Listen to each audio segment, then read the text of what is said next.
Another day, another farm update. Pasensya na kayo kung ngayon lang ulit ako nakapag-vlog. Medyo na busy kasi ako lately. After kasi ng birthday ko, in-enjoy ko na yung aking off.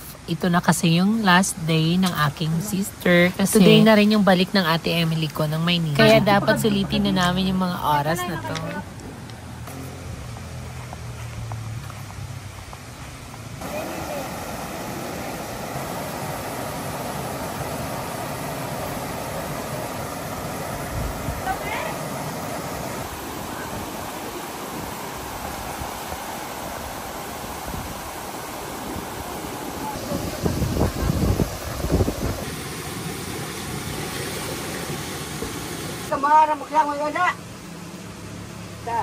Nakakatuwa si Inay, yung para bang bata pa rin kami sa paningin niya.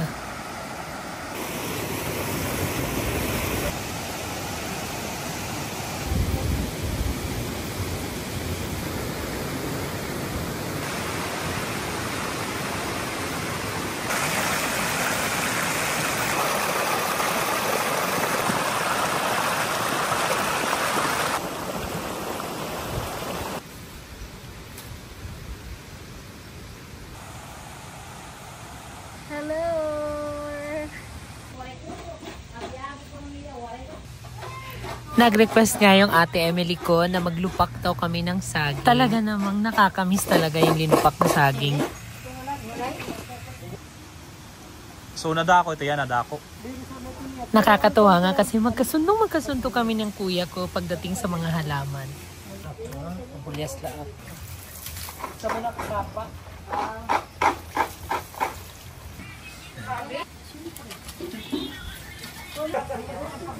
Bargarin bugot nga.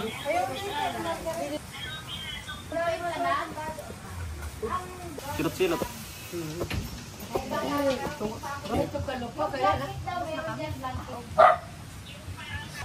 Ay, ito nga man.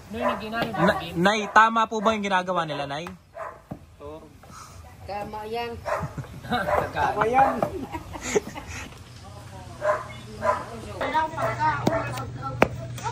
That one. Suwala. Kama, mampalang na. Ibeding sa kanay. Tiny house 1.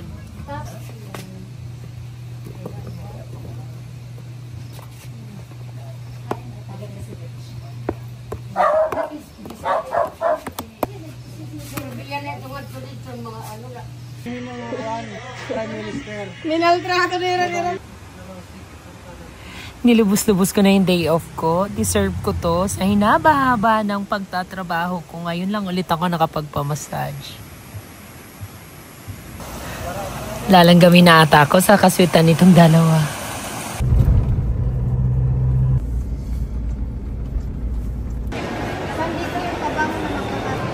Pagdating namin ng Tacloban, pumunta na kaagad ako sa Ian Darcy. Grabe, namiss ko to. Ang tagal na kasing wala talaga akong pabango. Pasensya na sa mga nalalapitan ko na mga guests kung hindi na ganun ka-bango ang amoy ko ngayon. Try nyo ako lapitan. Sobrang bango ko na ulit. Search Ian Darcy for more info kung saan located yung mga stores nila. Bye! Ingat, God bless! Ingat! Thank you for the surprise! Ingat ka sa Canada, bye-bye. Malamig doon. Laklas ko na. Bye!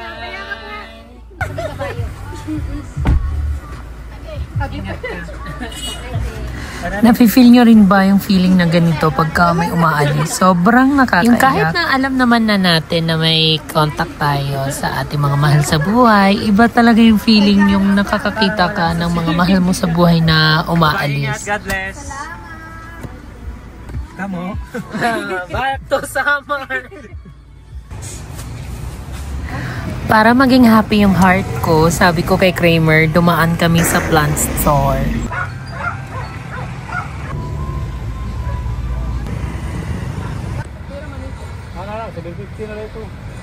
At nakakaalig si kuya dahil binibigyan ako ng discount. Happy na naman ulit ako. May mga madadagdag na naman tayong plans para sa The Island Nature Spring.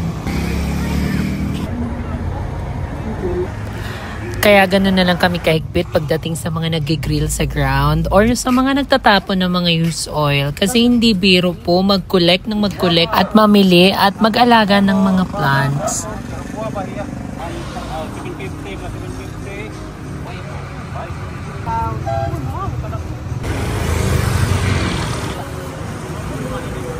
Sana sa mga pupunta sa The Island Nature Spring, pahalagahan po natin lahat ng mga halaman at mga plants na nakikita po natin. Shout out po doon sa mga hindi nagpapaalam na pumipitas, gustong mag-propagate. Sana wag na po natin ulitin at sana wag niyo pong tularan. Kasi hindi niyo po alam sa likod po ng mga magagandang plants kung gaano kami ka-effort para lang mabuhay at dumami yung magagandang halaman na nakikita po ninyo sa The Island Nature Spring. At grabe nga yung biyaheng to, 10 hours in total kami na sa car, 5 hours papunta, 5 hours pabalik. Dahil sa sobrang pangit ng kalsada dito sa amin.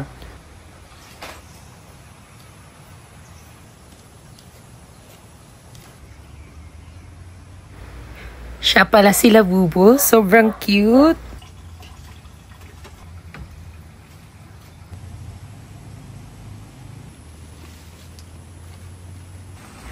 After namin mag-breakfast, sinimula na kaagad namin ang pagtatanim. Sobrang excited at ang happy ng heart ko dito. Ang arte. Mag-aka na para kang puno. Sobrang aliw na aliw talaga ako dito kay... Ano ba talaga magandang name natin kay Dudong? Sa malawak na space na to, dito namin itatanim yung variegated talisay. Para pag lumaki, mas more relaxed at shaded na yung area. Lumaki ka ha. Ang ganda ko na matagkad na yung banana tree. Thank you Lord! Tuwang-tuwa ako dito sa banana tree ko. Namumukadkad.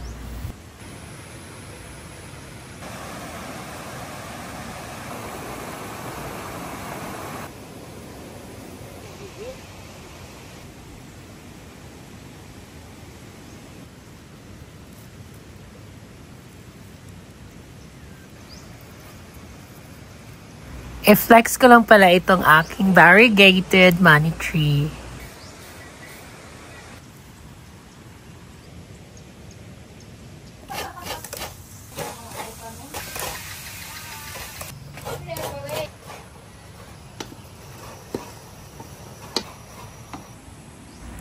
After ng lunch break, back to work. May mga ililipat lang kami mga plants. Ilalagay ko to sa may swing area, pasasampahin ko doon sa may bakal sa taas. Para pag namukadkad, ang ganda tingnan yan. Very Instagrammable.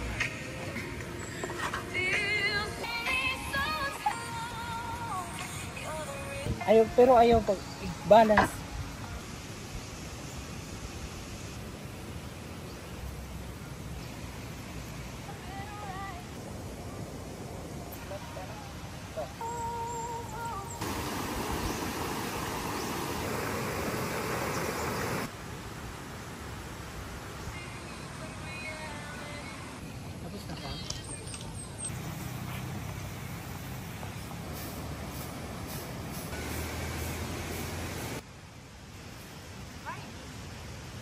At na-bad trip nga ako dito kasi yung guava apple, ganun-ganun na lang kung bunutin ni Ray. Ay, bad trip na yan. Pero ang ganda. Utong kung utong. Charles Kenneth. Sa bad trip ko, tuluyan ko na lang binunot tong guava. Bigla ulit naging happy yung heart ko dahil nakita ko yung lemon. Grabe, ang daming bunga. Papahinuglay ni ngayon niya. Ipuputos ang jari yun. Inuupay lang pagpahinog. Shout out nga pala sa mga mababait na guests na hindi pumipitas. I love you guys.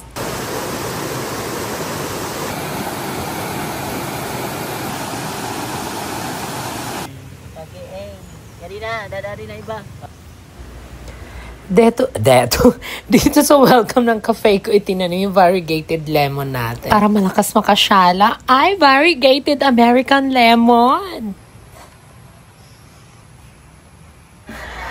Ako lang ba yung ngumunguso pagka may pinagkakaabalahan at busy. Isa-isa kong binalot yung lemon. Ganito nakita ko sa tutorial. Sana mag-success. Kailangan kasi hindi siya mapasok ng insect.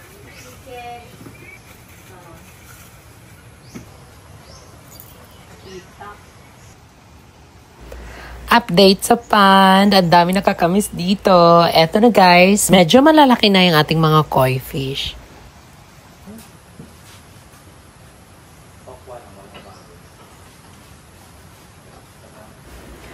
After ng hard work, let's eat guys! Ganito lang kasimple yung buhay namin.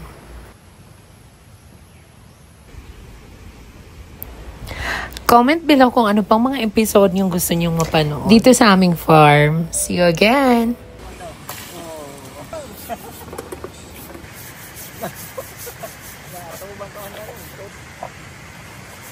Tama na